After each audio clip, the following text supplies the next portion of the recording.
Well met again. I've been asked many times about the significance of the 7 stars in Selûne's holy symbol. So it's high time to share this lore with everyone.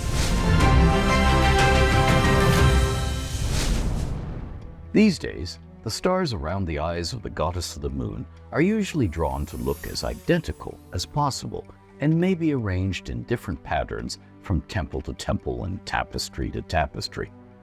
The times when each star was depicted as visually different and all of them appeared in a particular array are long gone. However, the real stars up in the sky remain the same, and these 7 are the most holy lights of the goddess, having both navigational and magical significance. So, here they are. Tzavoone, the holiest star of all to Selûnites, the one the goddess rides, so it's sometimes referred to as the Moonchariot. Selûne's clergy pray to it to speak to her and to regain their spells. Seen in the northeastern sky is a very large and bright blue-white star that is brilliant pearly white with a wide edge ring of deep rich blue.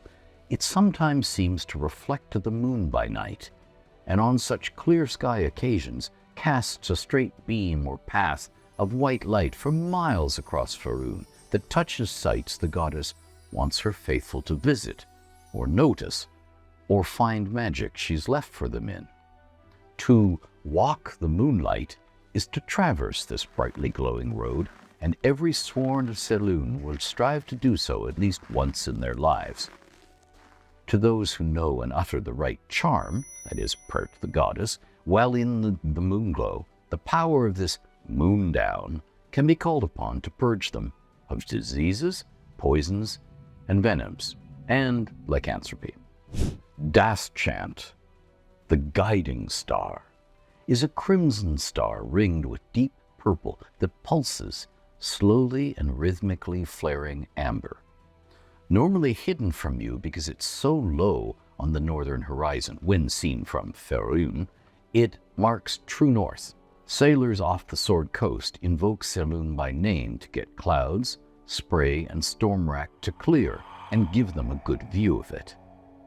Clergy of Our Lady of Silver know that a luck blade stood upright in the altar stone of the outdoor hilltop shrine to the goddess on the Isle of Torridge at the sun's setting, that is bathed in the pulsing light of Dathchant when the moon is in the sky, will, by the grace of the goddess, recharge any and all expended wishes. Clavrellin, the red lantern, is a large scarlet star that sailors on the Sea of Swords see in the southwestern sky, hanging fairly low and surrounded by a drift of much smaller white stars. An ever-present navigational aid by night, it's one of the stars used by clerics of Selûne casting blind, that is, unleashing a spell in a particular direction without looking to see the target or intended target area. Centuries ago, the goddess defeated the ancient red dragon, Clavrellin, but rather than slay him, she bound him to the star so its energies would heal and invigorate him forevermore. And as he attacked her in the first place to try and win enough divine power to achieve immortality, he was very grateful. He soon realized the waiting boredom of eternal life, but has avoided it thus far by sponsoring mortal adventurers in Verônica to work against anyone who menaces dragonkind, such as Dathchant, who regards the dragon princes of Murgom as his next foes to be felled, and acts accordingly. Clavrellin and Selûne are collaborating on spells her clergy can cast that can thwart but not harm dragons, by using what Clavrellin knows of draconic nature. But be warned, he will seek to use his adventurers to destroy anyone gaining any such spell who is not a sworn of Selûne. So, Ed, a lot of people are wondering, and I have to ask myself, who was this guy, anyway? Well, you know how wizards always have traps on their towers? You gotta get ahead in the world, that's what I say. If you've been enjoying these videos, please consider becoming a protector of the realms by heading on over to patreon.com/EdGreenwood. Not only does that directly support the man himself, but it also facilitates us being able to make these videos for you here, so it's greatly appreciated. But if you don't want to become a patron, you can also support Ed another way by heading on over to his official shop, where you can get tons of super cool, official Ed Greenwood adventuring gear. But for now, please enjoy the rest of this video. Yes. Thank you.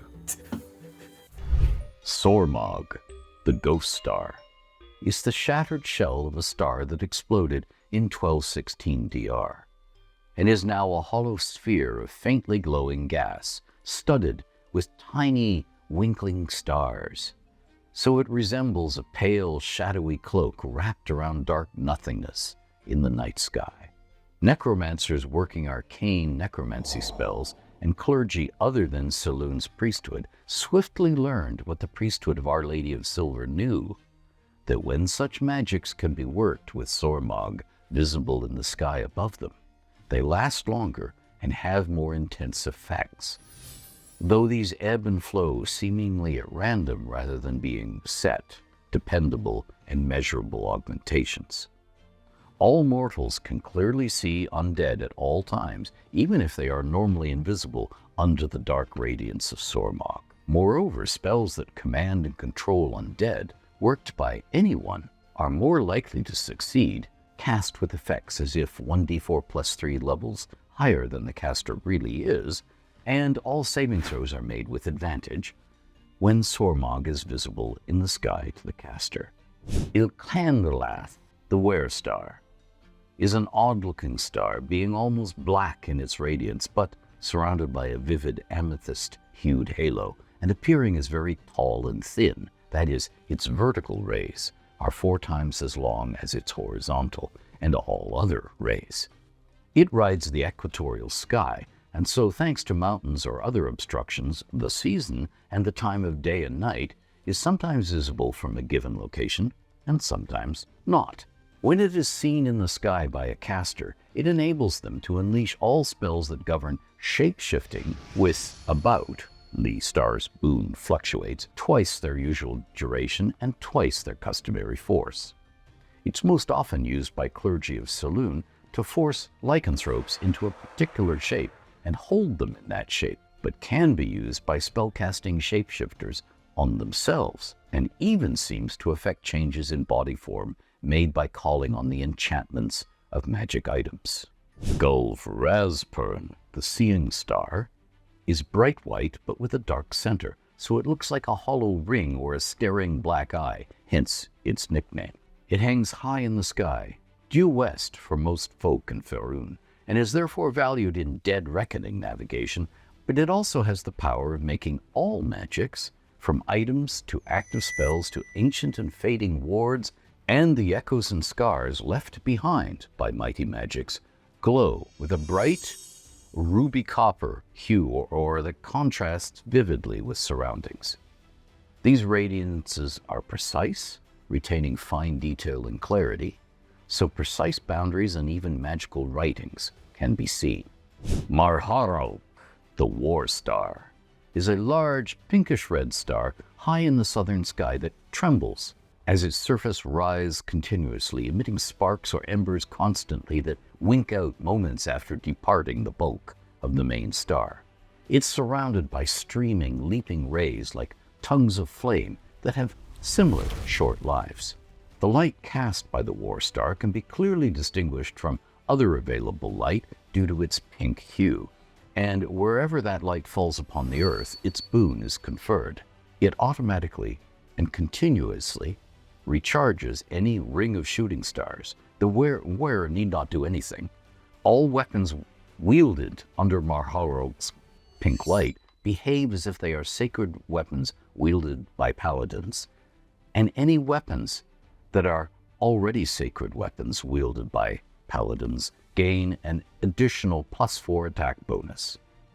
Any paladin and all clergy of Selûne can choose to sacrifice a weapon under Marharrulkh's radiance, and that weapon will fade away forever, but bestow a moonbeam spell effect under the control of the weapon sacrificer.